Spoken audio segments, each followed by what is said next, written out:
पूरे पंजाब में तमाम टोल प्लाजे खोल दिए गए थे। 1 अक्टूबर से लेकर आज तक पंजाब के सारे टोल प्लाजे खुले हैं और बाद में हरियाणा के टोल प्लाजे भी खुल गए। और मैं आशा करता हूं, उसके बाद 4 दिन पहले ऐलान हुआ कि राजस्थान के टोल प्लाजे खोल दिए जाएंगे। और आशा करता हूं, हम अब आ रहे थे, हमें कई टोल प्लाजों से यहाँ से गुजरना पड़ा और मैं आशा करता हूं और चेतावनी भी देता हूं कि अगर कुछ दिन आंदोलन ऐसे ही चलता रहा तो यूपी के टोल प्लाजे भी फ्री कर दिए जाएंगे।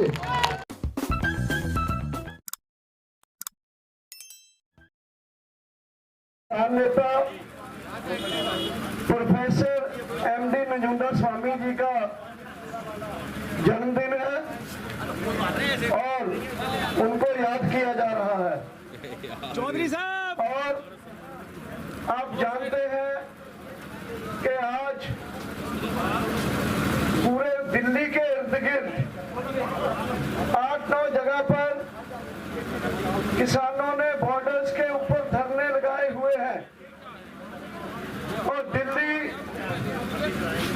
जो हमारे देश की राजनीतिक कैपिटल है, राजधानी है, उस राजधानी के इर्द गिर्द जो भी प्रांत है, पंजाब, हरियाणा, राजस्थान, यूपी और मध्य प्रदेश, उत्तराखंड, सब जगह लाखों लाख किसान जो है अपनी बड़ी बड़ी गैदरिंग्स करके महापंचायत कर रहे हैं। और ये जो, मैं ज्यादा बात नहीं करना चाहता, बताना नहीं चाहता, लेकिन ये तमाम प्रोग्राम जो हो रहे हैं, ये प्रोग्राम किसानों के मुद्दों को लेकर, खास करके किसानों की मिनिमम सपोर्ट प्राइस जो है फसलों की, उसको स्वामीनाथन कमीशन की रिपोर्ट के मुताबिक C2 + 50% फार्मूले के अनुसार सभी फसलों को इस फार्मूले के तहत एक लीगल राइट के तौर पे किसानों को दिया जाए।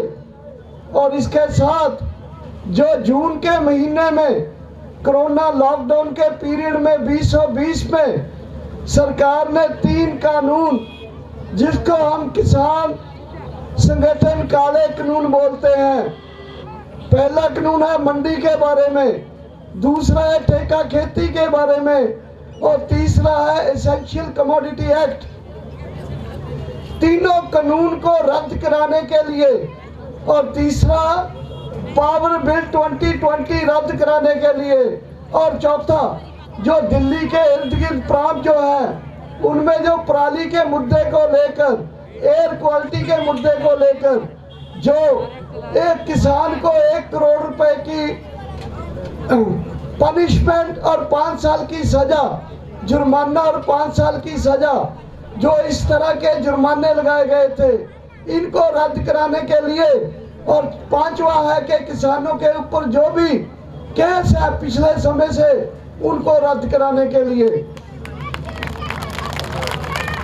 तो इन मुद्दों को लेकर किसान जो है पहले 26 नवंबर को दिल्ली के अपने टिकरी बॉर्डर और सिंगू बॉर्डर में आए। साथ ही गाजीपुर बॉर्डर के ऊपर भी एक धरना शुरू हुआ। उसके बाद पलवल और पलवल से साथ शाहजहांपुर, जयपुर दिल्ली रोड के ऊपर भी धरना शुरू हुआ। तो साथियों, आज जो पूरे देश में के किसानों का आंदोलन, ये केवल पंजाब के किसानों का नहीं रहा, आज पूरे देश के किसानों का आंदोलन बन चुका है। केवल किसानों का आंदोलन नहीं रहा, बल्कि पूरे देश की जनता इसके समर्थन में आ गई है।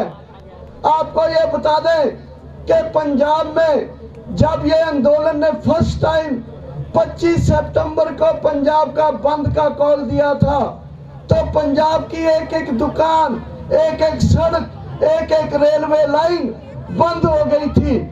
1 अक्टूबर से जब हमने कॉल दी रेल रोको की, उसके साथ ही पूरे पंजाब में तमाम टोल प्लाजे खोल दिए गए थे। 1 अक्टूबर से लेकर आज तक पंजाब के सारे टोल प्लाजे खुले हैं और बाद में हरियाणा के टोल प्लाजे भी खुल गए।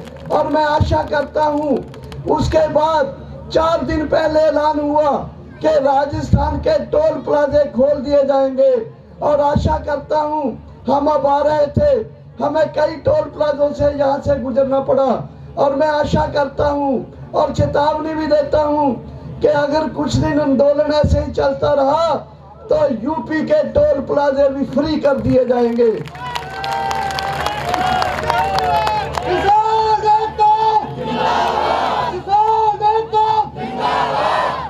इसके साथ ही पंजाब में रिलायंस, अंबानी और अडानी की जो प्रोडक्ट्स है और उसकी सर्विसेज है, उसकी बाइकआउट का कर दिया गया।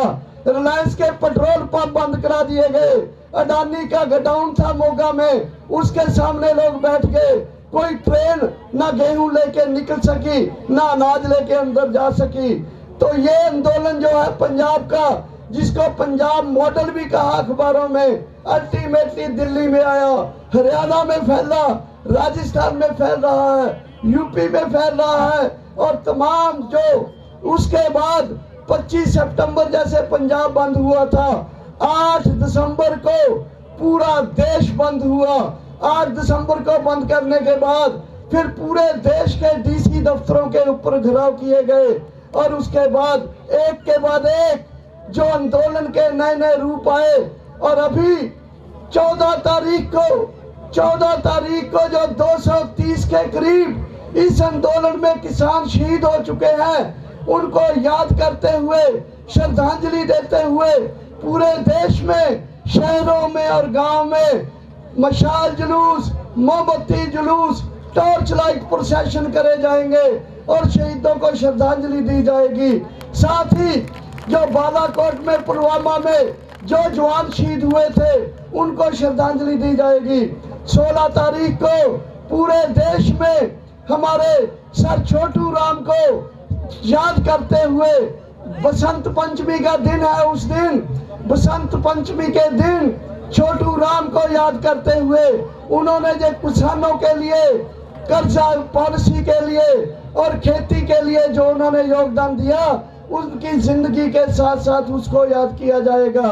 और साथ ही 18 तारीख को पूरे देश में, जैसे पिछले दिनों हमने पूरे देश में चक्का जाम किया था सड़कों के ऊपर, उसी तरह 18 तारीख को पूरे देश में 12 बजे से लेकर 3 बजे तक रेल का चक्का कंप्लीट बंद किया जाएगा। तो क्या हमारे साथ सहमत हो? संयुक्त किसान मोर्चे के ऊपर रेल का चक्का जाम करोगे? इसके बाद आपकी लीडरशिप लगातार मीटिंगें करती है। आने वाले दिनों में भी नए नए जो प्रोग्राम है वो आपको दिए जाएंगे। और मुझे विश्वास है, गाजीपुर में बैठे जो लोग हैं, जो नाके के ऊपर बैठे लोग हैं, जितने रिश्तेदार हैं, परिवार के लोग हैं, वो संयुक्त किसान मोर्चे की तरफ से आ रहे तमाम जो जितने भी फैसले आएंगे उसको तन मन और धन से इम्प्लीमेंट करते हुए इस किसान आंदोलन को जीत की तरफ ले जाएंगे। और ये मैं विश्वास दिलाता हूँ आपको साथियों कि दिल्ली के इर्द गिर्द जो लाखों की पंचायतें हो रही हैं, इन लाखों लोगों की पंचायतों को हमने आमंत्रण दिया है कि अगर किसी दिन संयुक्त किसान मोर्चे के नेताओं, टिकैत जी, राजेवाल जी मेरे साथ हैं, बाकी लोग भी साथ हैं, इन सब का ये विश्वास है कि इस आंदोलन को शांतमयी जनतक आंदोलन के तौर पर ही जीता जा सकता है। और इसमें जो मनुष्य है, मनुष्य ताकत है, जनता की ताकत है, उसकी ताकत के ऊपर हम दिल्ली को हराएंगे और अपनी जो किसानों की डिमांड्स है उसको मनवाएंगे। और साथ ही साथ जो लाखों लोग पंचायतों में आ रहे हैं, वो मानसिक रूप पर हम उनको तैयार कर रहे हैं कि जिस दिन हम कॉल देंगे उस दिन अमृतसर से, फिरोजपुर से, जयपुर से, उधमपुर से, उधम सिंह नगर से उठो, पंचायतों की ताकत को याद करो, किसानों के मुद्दों को याद करो, किसानों की ताकत के साथ याद करते हुए अपने शहीदों को 230 शहीद हो चुके हैं। शहीदों के हम वारिस हैं। भगत सिंह, राजगुरु, सुखदेव, उधम सिंह के वारिस हैं। उठो, अपने अपने गांव से पैदल चलकर दिल्ली की तरफ आओ। जिस दिन हम कॉल देंगे उस दिन आपको ये हमारा कहना मान के आपको चलना होगा। और मैं विश्वास करता हूं कि आप मुझे हाथ खड़े करके विश्वास दिलाओगे कि संयुक्त किसान मोर्चा जिस दिन आपको याद करेगा आप हमारे साथ आओगे। तो इतना कहते हुए मैं संयुक्त किसान मोर्चे की तरफ से आपको यकीन दिलाता हूं कि हम आपके अंग संग हैं, आपके मुद्दों के लिए लड़ रहे हैं, लड़ते हुए आगे रहेंगे और जो भी हमें कुर्बानी देनी पड़ी वो देंगे। इतना कहते हुए आपका बहुत बहुत धन्यवाद। धन्यवाद। मैं अब आमंत्रित करूंगा किसान आंदोलन